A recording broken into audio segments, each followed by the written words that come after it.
उत्तम सिंह जी।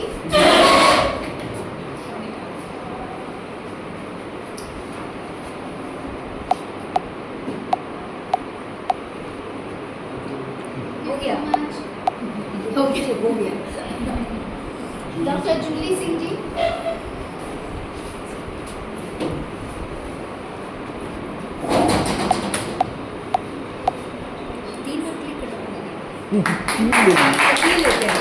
डॉक्टर ज्योति चौधरी आप बोली ना।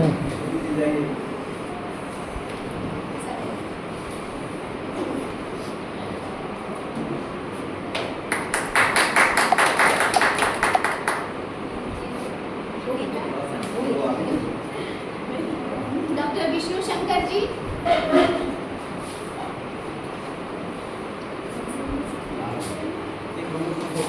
हाँ ग्रुप फोटो होनी चाहिए। जितने लोग सर आप लोग बैठ जाइए। अब एक ग्रुप फोटो होना चाहिए। मैं थोड़ा सा बोल देती हूँ। अध्यक्षीय वक्तव्य होगा। थोड़ा बोल दूँ नहीं नहीं बिल्कुल नहीं ध्यान से सर क्या आप वहीं बैठ जाइए। ग्रुप ऑडियंस से नोट करूँगा कि वे अध्यक्षीय वक्तव्य हम लोग अब विस्तृत समय नहीं नहीं मैं बोलने लग गई तो फिर मैं छोड़ती नहीं हूँ, इसलिए मैं ज़्यादा लंबा नहीं बोलूँगी। जो कि ये थर्ड एकेडमिक सेशन था, जो पैरेलल सेशन था, जिसमें 2 एंडोमेंट लेक्चर्स रहे, जो कि संत कबीरदास दर्शन व्याख्यानमाला डॉक्टर सानू तिवारी प्रयागराज से जो आई हैं उन्होंने पढ़ा था। दूसरा जो व्याख्यानमाला था वो श्री कीर्ति योग व्याख्यानमाला डॉक्टर सुधा जैन जी जो वाराणसी से पधारी हैं उन्होंने दिया था।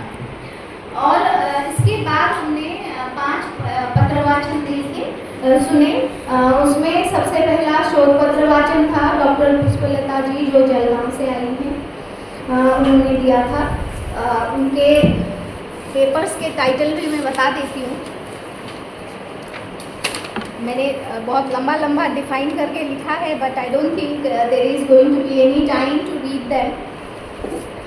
सो पहला जो था डॉक्टर पुष्पलता जी ने जो पढ़ा था भारतीय ज्ञान परंपरा संस्कृति एवं मूल्यबोध। तो उन्होंने भारतीय ज्ञान परंपरा में संस्कृति, मूल्य और इनका जो सामंजस्य है वो कैसे बैठता है और उस भारतीय ज्ञान परंपरा कैसे कंटिन्यूअसली एक निरंतर धारा के उसमें चल रहा है, उसके ऊपर उन्होंने ज़्यादा जोर दिया। और साथ में ये भी कहा कि ये जो परंपरा है ये ऐसे ही और डेवलप होना चाहिए और इसका रिसर्जेंस भी होना चाहिए, उन्होंने इसके ऊपर भी जोर दिया था।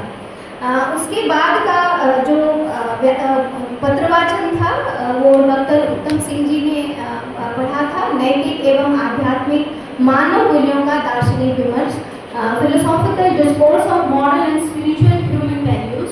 और ये काफ़ी अच्छा एक पेपर था, लेकिन जो कि समय की सीमा रही है इसलिए सर पूरा पेपर नहीं पढ़ पाए, लेकिन उन्होंने बहुत ही वेल डिफाइंड तरीके से what is value, what is morality, how human society frames those values, इन सारे पहलुओं पे उन्होंने रोशनी डाली थी और उसमें काफ़ी डिस्कशन भी हुए हैं। तो लेकिन वही था कि डिस्कशन का एक पहलू ये रहा है कि बाउंड्रीज सेट नहीं थे कि हम कहाँ से उस क्वेश्चंस को कर रहे हैं, और पढ़ने वाले जो थे उनका जो पर्सपेक्टिव और उनका जो कॉन्टेक्स्ट था और पूछने वाले का कॉन्टेक्स्ट अलग होने की वजह से वो डिफाइंड वो नहीं निकल पाया। तो हावेवर दर्शन की एक विशेषता ये भी है कि इसी में दर्शन का वो है, हमको कंक्लूजन पे ना पहुँचे तो वो फिलोसॉफिकल डिस्कोर्स कहा जाता है, स्पेशली इन द वेस्ट। क्योंकि आप अगर देखें कि प्लेटो की जितनी भी डायलॉग्स हैं, एक भी डायलॉग कंप्लीट नहीं है। हर एक डायलॉग में जो सोफिस्ट है, जो बहुत एक बोस्टफुल एटीट्यूड से आते हैं सोक्रेटिस के पास, थिएटरस हो, मीनो हो, यूथाइफ्रो हो, रिपब्लिक हो या फिर लॉज हो, कोई भी डायलॉग आप उठा के पढ़ लीजिए। इनफैक्ट जो गॉर्जियस के ऊपर जो डायलॉग है वो तो बहुत ही खतरनाक डायलॉग है, जहाँ पे मतलब सिर्फ वहाँ पे ईगोज के क्लैशेस होते हैं। और कोई भी डायलॉग जो कि कंप्लीट नहीं है, और ये अपने आप में एक नेचर है कि that means philosophical discourse is never to be meant to conclude. जहाँ कंक्लूड हो गया वहाँ फिलॉसफी खत्म हो जाएगा, और यही है फिलॉसफी की विशेषता। और ये सिर्फ वेस्टर्न फिलॉसफी की नहीं, इंडियन फिलॉसफी की भी विशेषता रही है। और साथ में ये छोटी सी एक बात मैं यहाँ ये भी जोड़ना चाहूँगी कि इंडियन फिलॉसफी कहीं ना कहीं हमने, जब हम डिवोशन की धारणा ला के वहाँ जोड़ देते हैं फिलॉसफी के साथ, तब वो फिलोसॉफिकल एक्यूमेंट थोड़ा सा ख़त्म हो जाता है।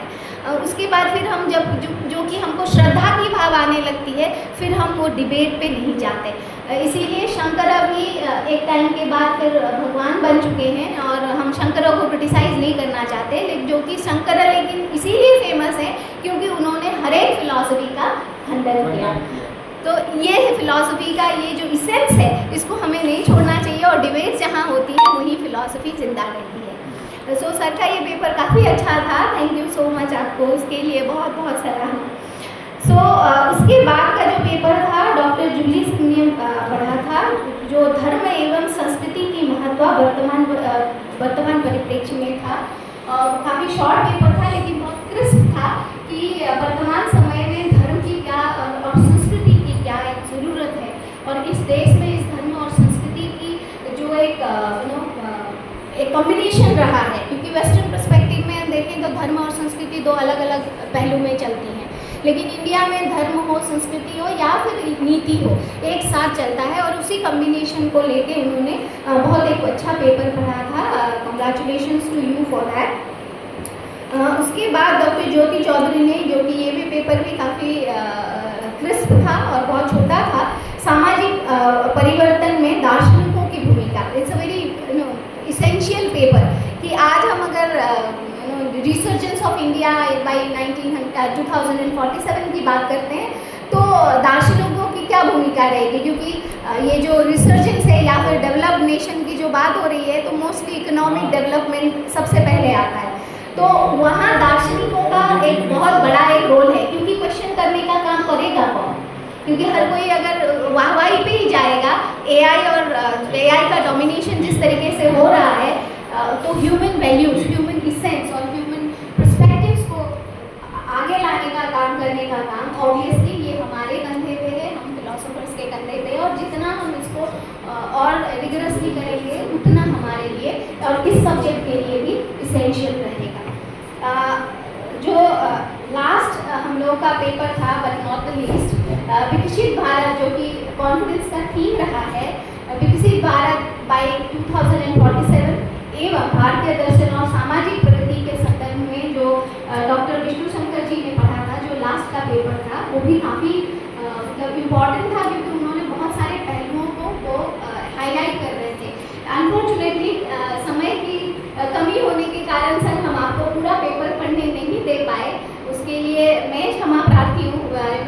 वो चेयर पे बैठना अपने आप में एक बहुत बड़ा चैलेंज है कि लोगों को कॉन्स्टेंटली उस फ्लो से ब्रेक करना पड़ता है। आई डू नॉट राइट, इसलिए मैं बैठती भी हूँ नॉर्मली। इस बार गायत्री मैडम के एब्सेंस में मुझे पकड़ के ला के बिठा दिए, मैं तो वहाँ पेपर सुनने गई थी, एंडोमेंट्स वो जो लेक्चर्स थे वो सुनने गई थी, लेकिन ला के मुझे यहाँ बिठा दिए।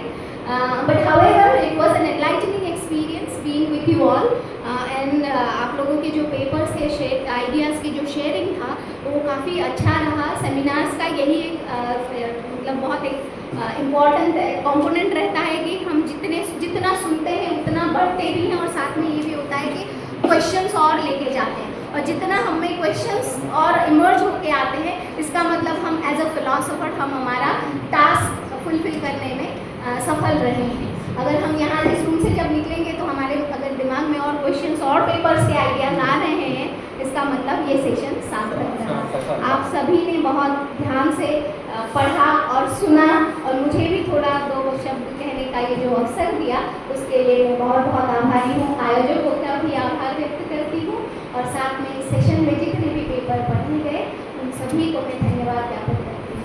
Thank you so much. Thank you.